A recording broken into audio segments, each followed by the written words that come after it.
Part 2. ఇక ఈ జాబితాలో మూడో స్థానంలో ఉన్న డైరెక్టర్ ప్రశాంత్ నీల్.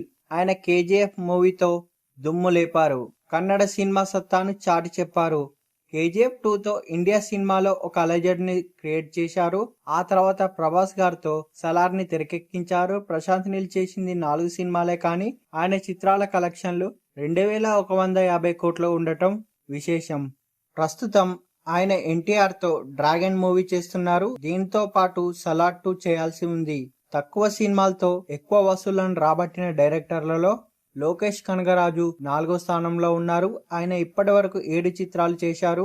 ఇవి 1800 కోట్ల వరకు రాబట్టాయి. ఇటీవల వచ్చిన కూలీ, అంతకుముందు వచ్చిన లియో, విక్రమ్, మాస్టర్, ఖైదీ వంటి చిత్రాలు ఆయన నుంచే వచ్చాయి. ప్రస్తుతం ఆయన కార్తీ గారితో ఖైదీ 2 చేసే పనిలో బిజీగా ఉన్నారు. తక్కువ సినిమాలతో ఎక్కువ వసూళ్లను రాబట్టి టాప్ 5 లో ఉన్న మరో డైరెక్టర్ అట్లీ. ఆయన 5 సినిమాలే చేశారు. ఆయన చిత్రాలు 1700 కోట్ల వరకు రాబట్టాయి. ఇందులో జవాన్ తో బాక్సాఫీస్ ని షేక్ చేశారు.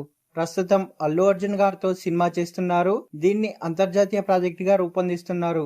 ఈ మూవీతో 3000 కోట్లు టార్గెట్ చేశారు. ఇలా ఈ 5గురు డైరెక్టర్లు చేసిన తక్కువ సినిమాలైనా కలెక్షన్ల పరంగా సౌత్ ఇండియాలోనే టాప్ 5 లో ఉండటం విశేషం. ఇక నార్త్ లో చూస్తే డైరెక్టర్ నితీష్ తివారీ మొదటి స్థానంలో ఉంటారు. ఆయన 6 సినిమాలు రూపొందించారు. కానీ దంగల్ చిత్రంతో సంచలనాలు సృష్టించారు. ఆయన అన్ని సినిమాలు కలిపితే దాదాపు 2500 కోట్ల గ్రాస్ వచ్చాయి. దీంతో బాలీవుడ్ లో టాప్ డైరెక్టర్ గా నిలిచారు. ఇండియా వైడ్ గా కౌంట్ చేస్తే ఆయన 3వ స్థానంలో ఉంటారు. ఆయన తర్వాత రాజ్ కుమార్ హిరానీ నిలిచారు. ఆయన ఇప్పటి వరకు 6 సినిమాలు రూపొందించారు.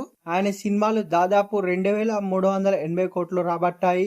బాలీవుడ్ లో 2వ స్థానంలో నిలవగా ఇండియా వైడ్ గా చూస్తే 4వ స్థానంలో ఉంటారు. ఇదే టాప్ 5 లిస్ట్.